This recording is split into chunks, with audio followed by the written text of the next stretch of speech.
Hey folks, it's Chris with the Human Project. In this episode, we're going to talk about combating busyness. One of the main things that we get, especially in American culture, when we ask somebody how they're doing, we get the answer of, I'm busy. In this episode, we're going to explore what's underneath that. What does that reveal about our hearts? What does that reveal about our identity? And what do we do about it? What is this nature of doing rest? And what does this reveal about ourselves and what we think about God? So take a listen as we learn together some new things and how to be human.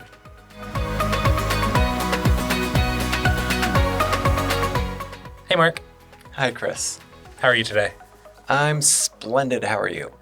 I'm doing really well. Nice. I really enjoyed the episode that we just wrapped up of Dependence and Responsibility. Yeah. We'll do a couple of these on any given day and shoot some of them. So the one that I want to transition into is there's this pervasive comment I hear from people. I think we've mentioned it a couple times in the past. Like you ask somebody, how are you? The accepted answers are, I'm busy. or I'm good. I'm good. Those are the options. Fine, maybe. Yeah. Might be alternative. Yeah, fine. Yeah, good. And busy. Yeah. Or if you're a new parent, tired. Right. But yeah, there's very limited options. So we talked about a lot of those when we talked about the emotion series. But we said we're going to park and talk about I'm busy. We are pulling it out of park. Out of park, into drive. Yes. I think with busyness, there's this badge of honor that accompanies it. Like you ask somebody, they feel good about themselves when they are able to say, I'm busy. Mm-hmm. Or it's expected of them. Like you don't ask somebody, hey, how's your schedule been? Oh, it's been pretty good. It's been light. Been able to just enjoy the day and all of that. Yeah. Like people would be like, who is that weirdo?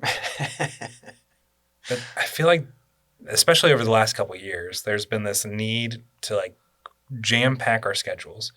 And even if they're not jam-packed, they feel jam-packed. Mm-hmm. So what is it with this pervasive mode of busyness for us?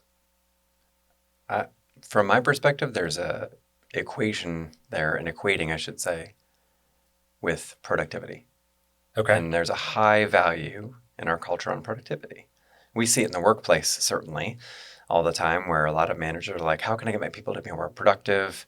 I need them to do more things. I need them to be busy all the time. How can I get them so that they're always doing something, right? Yeah. And that's actually a problem. We can attest to that. That's not necessarily optimal, but I think that's all kind of connected in many people's minds, is that I need to be productive. That's how I'm showing that I'm valuable, or that's what I know what to do. And if I'm not doing that, what am I doing if that's not what I'm doing? So if I'm busy, I'm productive. And if I'm productive, I'm valuable. There you go. Yeah. Well summarized. Well, thank you. So it's almost more of like an identity thing. Like I need to prove I'm valuable by being busy. Yeah. And if I'm not busy, then I'm not valuable. I guess if we were to take the counter side of that. Mm-hmm. Oh, I resonate with that one. Yeah? Tell me more.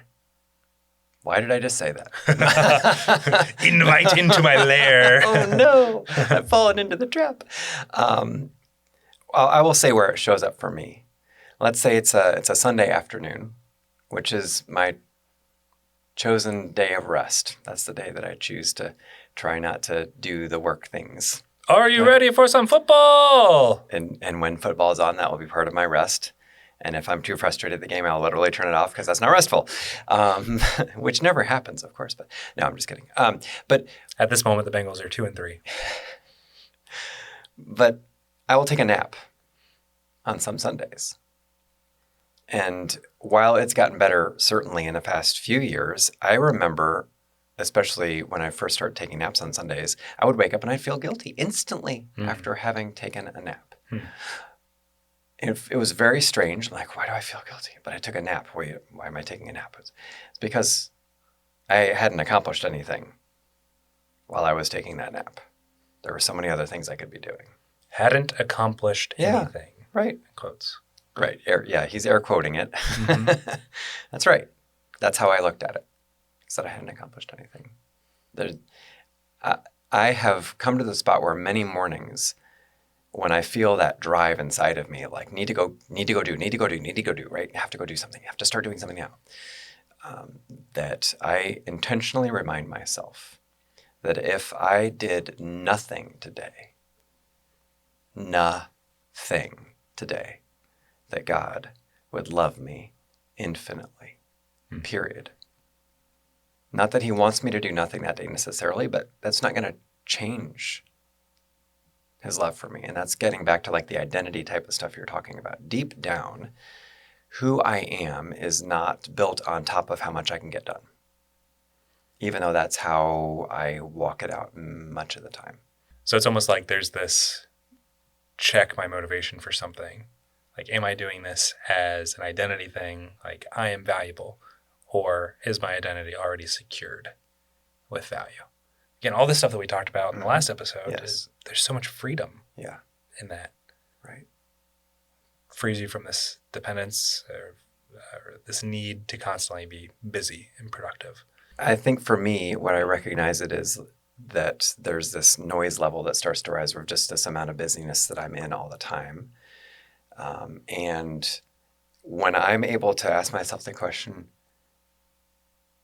mark being my nickname and all, I ask myself questions even, but like, what would happen if I didn't? If I did take the nap, if I did, just pause for half an hour, 10 minutes, whatever, like what's going to happen? It kind of reveals that shaky fear that's underneath all of this. Like, but if I don't, then I'm not going to get enough done to prove my value today. Like, oh no, there it is again. Yeah. Right. So for me, it's flipping the coin over and like, what if I didn't? Oh, I can't stop. I can actually. Yeah. Yeah. There's a lot of like hidden words or assumed words in there, like should. And now we're back to that episode, being intentional with our words. Yeah. Always. Never? Oh, always. Okay. Yeah. It's a great episode.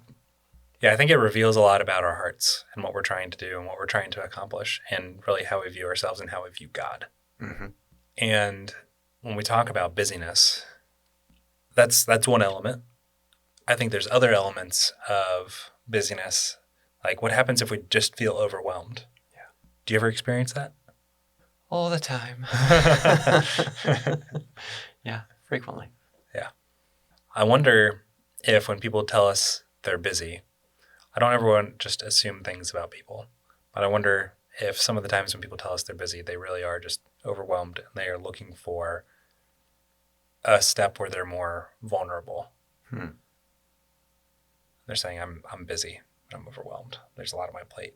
But that's probably not socially acceptable to say unless you're in really healthy, good community.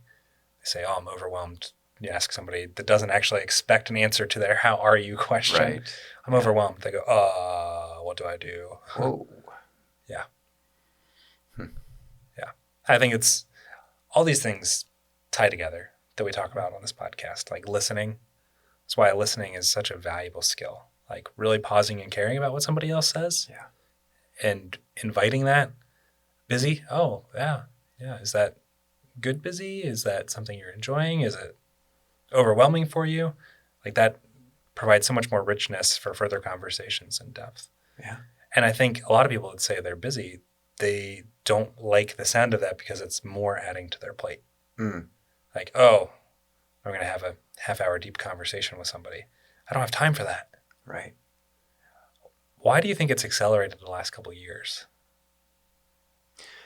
This pervasiveness of busyness. Let me ask that back to you. How are you seeing it accelerate in the past couple of years? Because to me, and it's just me, I'm in this gear for years, so I haven't noticed it myself difference, but you're clearly seeing it around you. Yeah. Dang it. Never ask a question that you're not ready to have thrown back at you. Didn't mean to stump you, sorry. I think with my community that I'm part of, there's maybe it's life stage changes. Like over the last 5-7 years or so, most of my friends have started having kids. And that obviously changes a lot, especially when kids start getting into sports.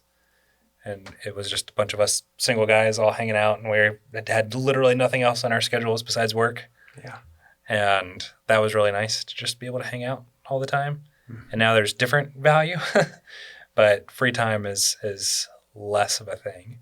And I try and personally really prioritize the ministry of availability. Like Victoria and I don't plan a lot on our nights because we want to be open and free. And we haven't done much about it the last couple of years. But before then, I think maybe it was COVID, maybe it was the pandemic. Okay. Yeah. But before that, like we would try and get together with our friends twice a week, like hang out with another couple, go out to dinner, have somebody over for games. And maybe I'm just longing for more of that. And this busyness always rubs me the wrong way. I don't know. I feel like maybe that's a reason why it's more at the forefront now. So there are a lot of things that can keep us busy. Kids certainly change the perspective and the availability. Pandemic affected many of us. Just a lot of things that can come up. Certainly, I've got in my family parents that are aging that need more care. Sometimes suddenly, right? There's a lot of things like that can come up. So, given all of the possibilities here of busyness, and even that it's a badge of honor, even when none of those things are going on. How do you think we can start to handle things in a healthier way so that this isn't the like, I'm busy, yay, I'm productive, or, putting our identity on it?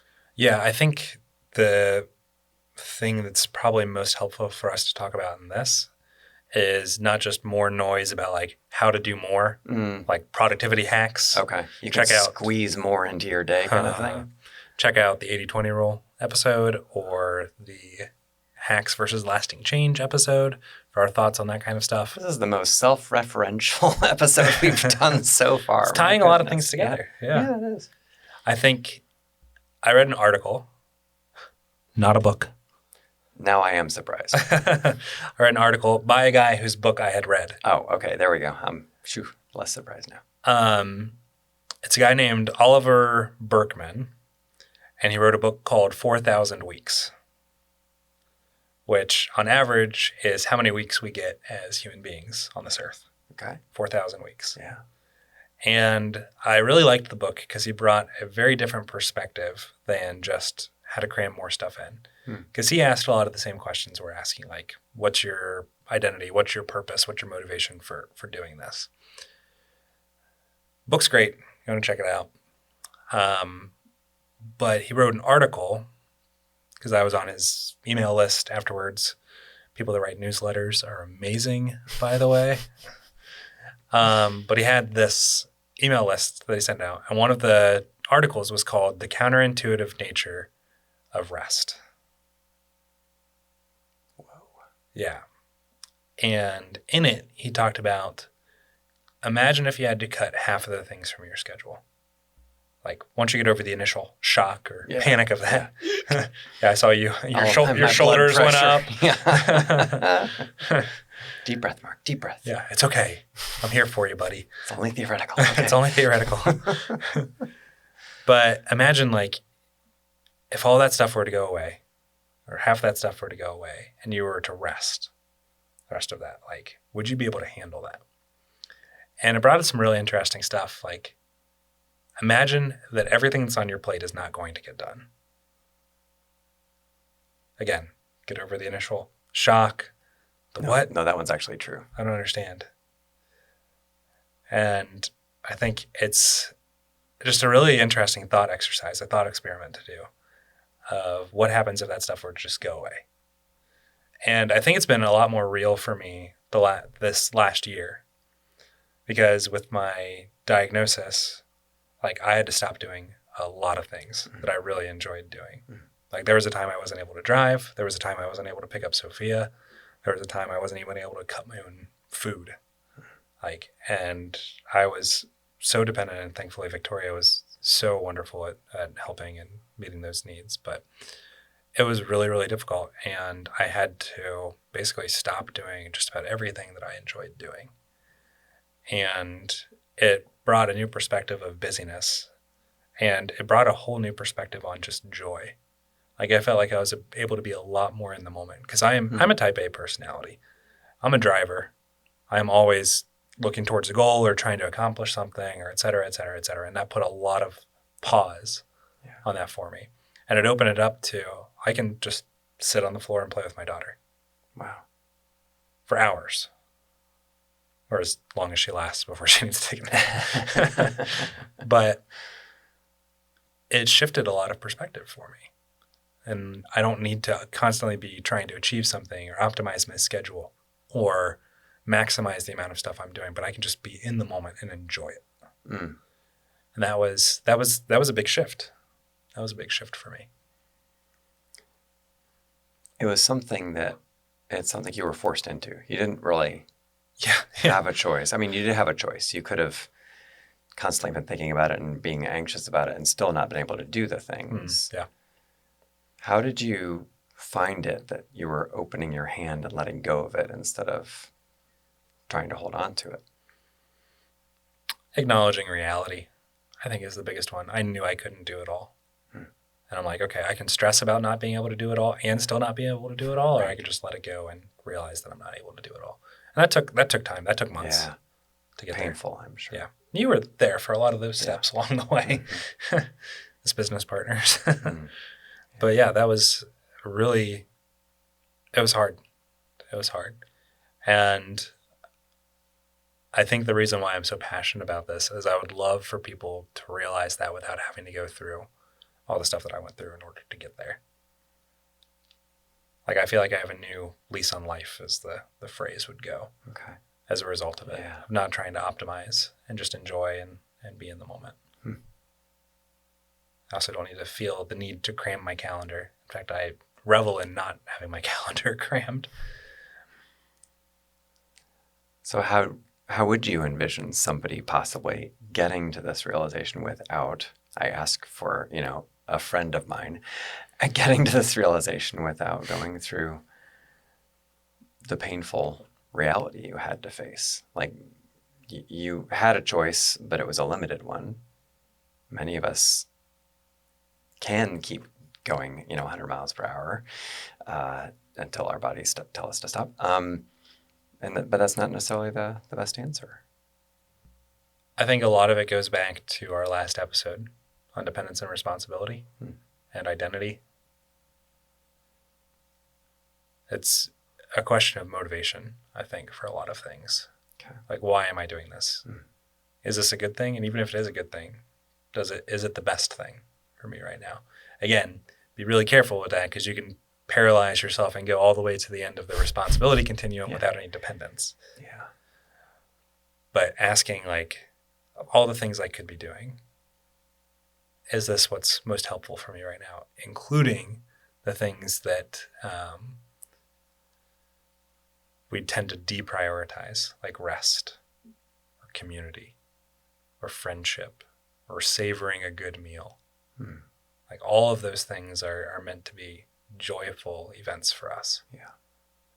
And we tend to, especially in American culture, place a lot of emphasis on, like what you said, the value things, quote unquote, value productive, busy things. I think there's also this shift that happens when we have, all of us have unwanted obligations on our calendar. And I think we can look at those with dread or look at those with anticipation. Like, going back to our intentionality of words episode. Oh, I have to do this and I have to do that. Yeah. I get to do this. This is good for me to do because of X, Y, Z.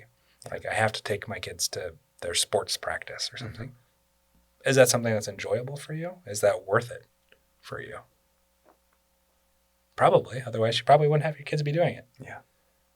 But this habit that we've gotten ourselves into of thinking of things in the future as obligations and not look at them as opportunities. I'm thinking of my own history, because this is a very real challenge for me of being extremely busy. If I think back, let's just say 5 years in my career, the things that I was obsessively working on for my job, if I think about that investment that I was making, what I was making it in, it's not that there was no value in it, it's that it was not due what I was giving it, right? I was putting a whole lot of emphasis on some things that had some value, but I was treating them like it was really like big. And a lot of those things I'm not doing them today. That didn't really make a difference. The parts that make a difference a lot of times are the things that I'm there for. Yeah. Right. I'm just around. And it's like we teach classes a lot. Sometimes it's the thing that I make an offhand comment about. A lot of times that's what the students go, oh, that was the most valuable part. I'm like, not the stuff I spent hours preparing. It's the thing that I forgot that I said to you in passing. It's a lot of times the things that I invest in, if I just look back, if I'm really honest with myself, I drive myself to do, and those are not actually nearly as valuable as what I put into them. Yeah, I think a good word for that is margin. Like when we're so busy, we're packed to the gills, and we literally have to like schedule our rest. Yeah. Obviously, there's some good in that as a starting point. Schedule, rest. There you go. And there are seasons where things will be busier and not as busy and all those kind of things. Yeah. So we're not talking about that, but sustained. Yeah. Somebody told me one time the greatest lie in adulthood is, oh, after this next thing is over, then I'll slow down. It's the greatest lie in adulthood. Yeah. Kind of constantly hoping for tomorrow, but tomorrow never comes. Yeah. But I think what you called out with margin, or that space of the unexpected, like we have to have margin in order to be spontaneous. Mm-hmm. And there's so much joy in that spontaneity of just soaking in and reveling in the moment. Like just being with your spouse, or being with your kids, or being with friends, or being with God. Like all of those things require space. And by trying to plan and taking it to that extreme level of responsibility for ourselves, we miss out on that margin and that space to create those things. So not everything's going to get done. Try doing less and then check motivations. I think that's the summation for this episode. I will say, as somebody who deals with this regularly, as you're trying to do less, pay close attention to, and this is a great place to be in community, with people who know you well and you're being transparent with them. This is what I'm going through. It will bring things up. Because as you're trying to do less, if you are putting identity into what you do, it will uncover that kind of stuff. You will realize more anxiety is coming to the surface, or you try and do something else because you're doing less over here. And having people around you who can kind of help you see that and help you process that, so you can deal with what's actually underneath, what's driving that bus. That is powerful. Yeah. Most helpful for me. Nice. Awesome. Thanks, Mark. Yeah, great conversation. Yeah, I learned. I knew I would from this conversation. Awesome. Thanks all for listening. We'll see you in the next episode.